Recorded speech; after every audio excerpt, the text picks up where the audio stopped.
So that's it, we're done. We are never, hopefully keep everything crossed, going to see the Thunderdome again. And as it is time to bid it farewell, I thought it was only right that we put our arms down like this, show a bit of respect, and do a poem. So bye-bye, Thunderdome, you certainly did your bit, but nothing will be better than real fans, and really, you were a bit shit. It's actually not true if we're being honest with ourselves. It was a very creative endeavor by WWE. But look, as I just said, nothing is better than real people, and I can't wait to get back to it. I also want to introduce you to a brand new segment we're going to do on Ups and Downs, which is MVP of the Week. We'll look over the last 7 days, and we'll look through all the companies and decide who has absolutely kicked ass and taking names. And over the last 7 days or so, it was nice and easy. We're giving it to Malachi Black, MVP of the Week #1. And with all that out of the way, make sure you sit down, get your ass nice and comfy, because my name is Simon Miller, welcome to WhatCulture Wrestling, and it's time to up those downs for the last ever Raw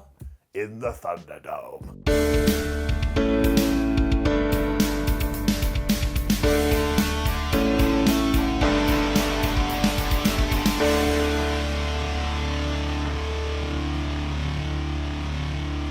We did indeed start this week's Raw with a tribute graphic for Paul Orndorff, who very sadly did pass away yesterday. And honestly, if you don't know the story of this man, just take 5 minutes to go read up about it today. This man absolutely left his mark.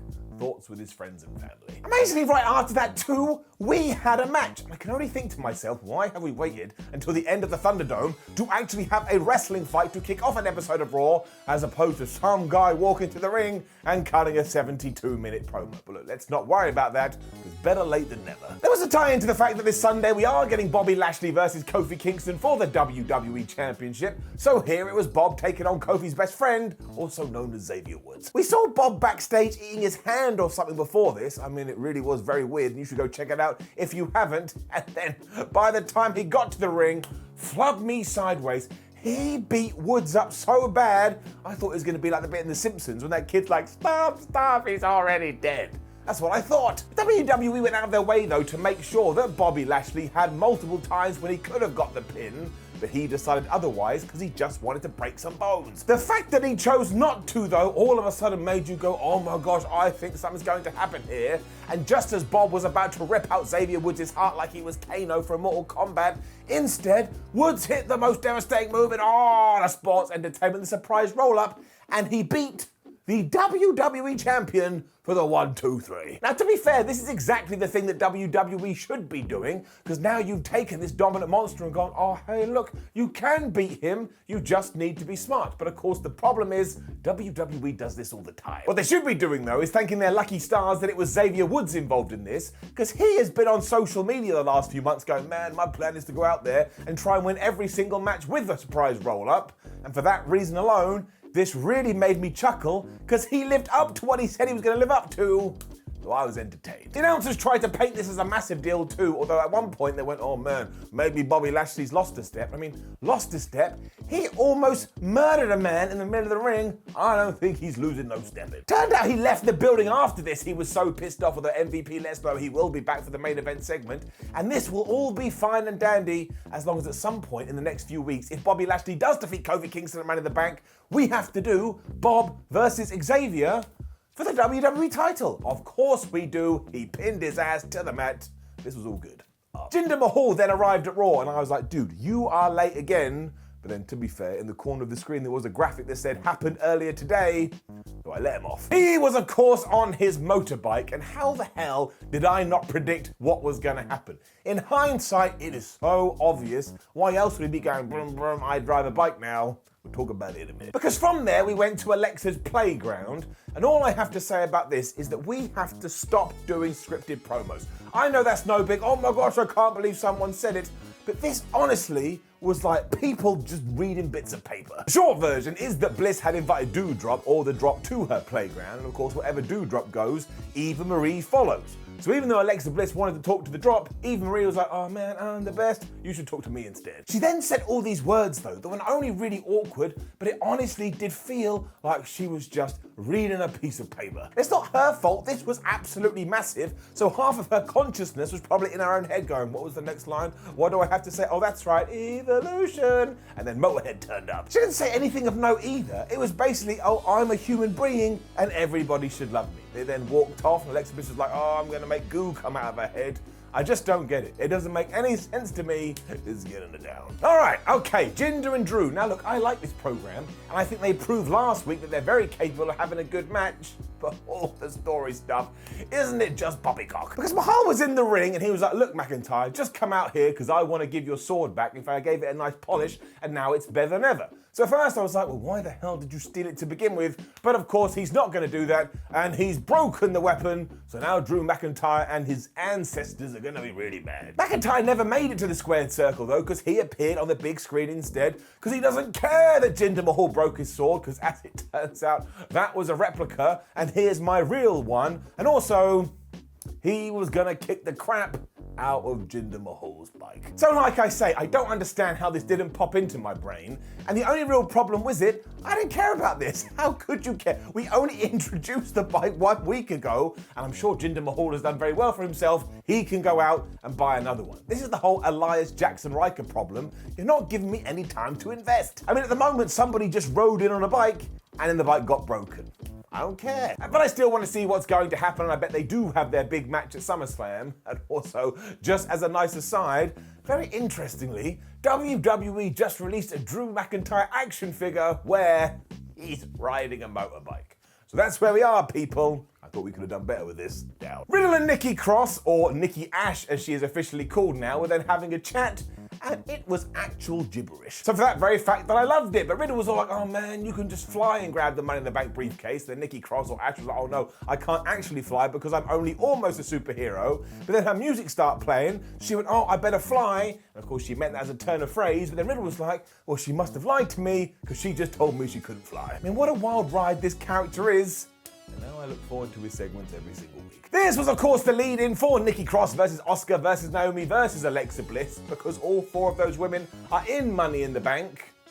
WWE can't come up with new ideas. It was actually all right, though, and I tell you, it would have gotten it up if it wasn't for two very stupid moments. Because halfway through, out came Eva Marie and the drop, which just caused Alexa Bliss to go, oh my gosh, I forgot I was in a wrestling match.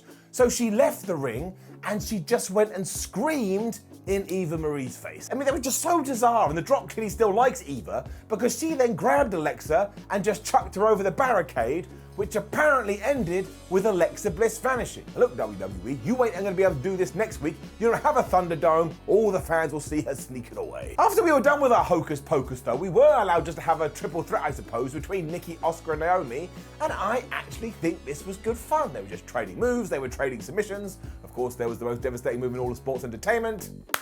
And that's where it fell down. Because after Naomi had been thrown to the floor by Asuka, the Empress turned around and she was smashed with the surprise roll-up, meaning that Nikki Ash won. I mean, do people in WWE not read their own scripts? This would have been fine if we hadn't done it in the first match, but also in the first match, it actually tied into the narrative, so why the hell did we do it here again? I mean, what is wrong with Nikki just hitting her finishing move and getting a clean pinfall? That would have been fine with me. I wouldn't have thought any less of anybody else in this match. And we did have a stare down afterwards between Asuka and the superhero, so maybe we're going to do that program, or maybe they're just going to kill each other at the pay-per-view. So when you tie all this up in a big bow, unfortunately it's got to get it down. Interview with the Viking Raiders next. They actually lead a very good, clean, hygienic lifestyle, and they don't appreciate the fact that AJ Styles has said otherwise. These are genuine words that they said. Styles then made his way out into the Thunderdome, and he said, look, you know what, I shouldn't have called you barbarians. Instead, I should have called you stinky, hairy, and poison-infected buffoons. Poison-infected, so AJ Styles has just snuck into their bedrooms and I suppose tested their blood and gone, see? Poison. Point of this was to announce that we are going to do the tag match at the pay-per-view, but before then, we have to do individual singles matches, because WWE just loves to go WWE. The first up, though, was AJ Styles versus Ivar, a contest I never thought I'd see on Monday Night Raw. And I actually thought it was pretty good. Now, it didn't last that long, but the reason it took me by surprise is because AJ Styles lost and the Viking Raider won. I mean, who in the hell saw that coming? When he did pin him, I made some flipping weird noises. Also, not only was this an upset on Raw, but it was a clean finish. I almost did a backflip, which I wouldn't have done because I would have broken my neck. But yeah, Ivar just hit him with this big slam. AJ was like, oh no, I can't get up. Good.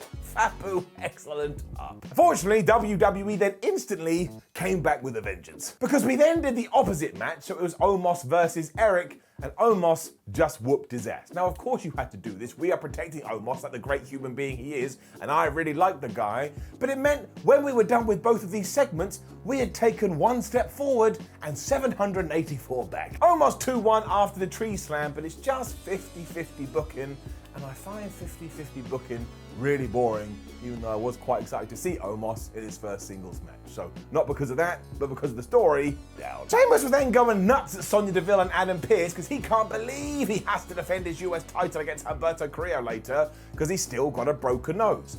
And he's wearing this cool black mask now, and I don't want to be that guy, but maybe just a little bit.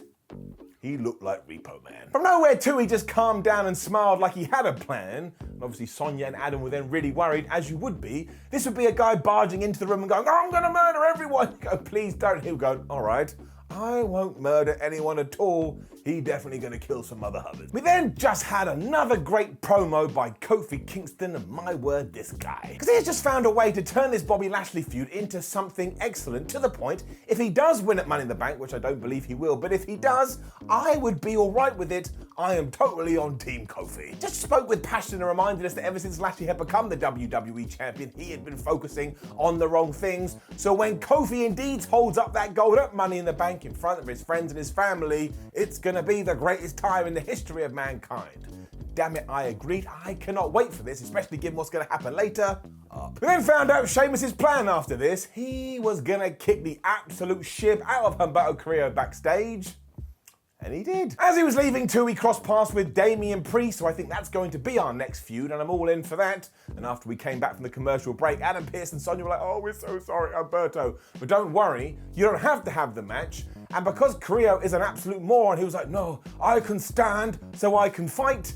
I mean, you could have just given it a week. They promised you another go. This was hilarious too because he's actually a liar. Because he got in the ring and as soon as the bell went ding ding, he just fell over. So he couldn't stand, so he couldn't fight. So Sheamus bro kicked him, pinned him, and then got back in the ring and started punching him in the face.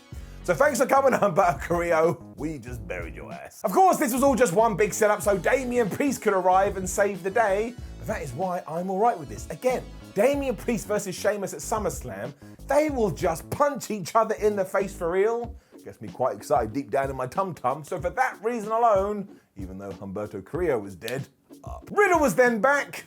This guy. Because he wanted to accompany Ricochet to the ring for his match with John Morrison for some reason. When he said he was so excited about Money in the Bank, he's gonna make some Western crisps or something. And then he was like, "Oh, do you want to know what my favorite Western is?" And Ricochet went, "Is it Tombstone?" And Riddle went, "No, it's Toy Story 2. He is the best." He then went on to say that Woody reminded him of Randy Orton, which the Viper would not have liked. And when he was talking about Randy, he was pointing to the sky. So at the moment, I think we're meant to believe that Randy Orton is dead. This stuff is tremendous. And in RK Bro to become the champions at SummerSlam as well, which Riddle did hint at here, because he was like, "Oh man, if I become Mr. Money in the Bank, maybe I'll use it to cash in on the tag team champions, whoever they may be." And of course, then The Miz arrived and John Morrison arrived. They had drip sticks and they sprayed them into both of their faces as they ran over Riddle's broken foot in Miz's wheelchair.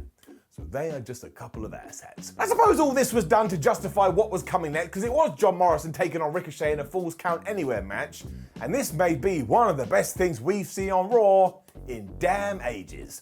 I mean, almost instantly Morrison gave Ricochet this crazy neck breaker on the apron, so they set the tone straight away. And then later on, Morrison was going for Starship Pain. Ricochet stopped him and gave them a German suplex. Ricochet also high-fived one of the Thunderdome screens, which was equal parts brilliant and equal parts the worst thing I've ever seen in my life. And then when John Morrison was laying on the floor, Ricochet hit him with a 450 off the barricade. Do you remember the first time you saw a 450 off the top rope? You're like, "Oh my gosh, how the hell has he done it?" We've got to the point now that people are doing it off barricades, and I don't think we appreciate it enough. Rick was just on fire tonight as well, because later on he ran up the ring post and hit John Morrison with a shooting star press when once again he was on the mats, and I couldn't believe my brain. And then all of a sudden, there was a ladder set up between the apron and the announce table. Why the hell not? It got even better after they fought their way to the back, because of course they had to come back to the ring. So Ricochet did this by jumping on Miz's wheelchair, zooming down the rampway, and hitting Johnny Drip Drip with a flying clothesline. I think this is the happiest I've ever been watching Monday Night Raw. It can't get any more insane because Riddle used this juncture to also come out here and he just grabbed his wheelchair and put him on the floor like he was some kind of beached whale or a turtle that you would put on their shell. I mean, Miz was literally on the floor going, I can't move. Riddle copied him. I don't know what the hell's going on. All this did allow Ricochet, though, to lay John Morrison on that ladder we've already talked about. He climbed to the top rope and he splashed this man to get the 1, 2, 3. If you do not plan to watch this, well, you're the person that is missing out. Real fans would have absolutely lost their mind for this as well. It was excellent, excellent stuff and got me even more pumped for Money in the Bank, which was obviously the idea. If I had a third thumb, I'd give it, but I've only got 2, that's what it gets. Mandy Rose, Dana Brooke, Tamina, There Is Nobody Meaner, and Natalya then fell out.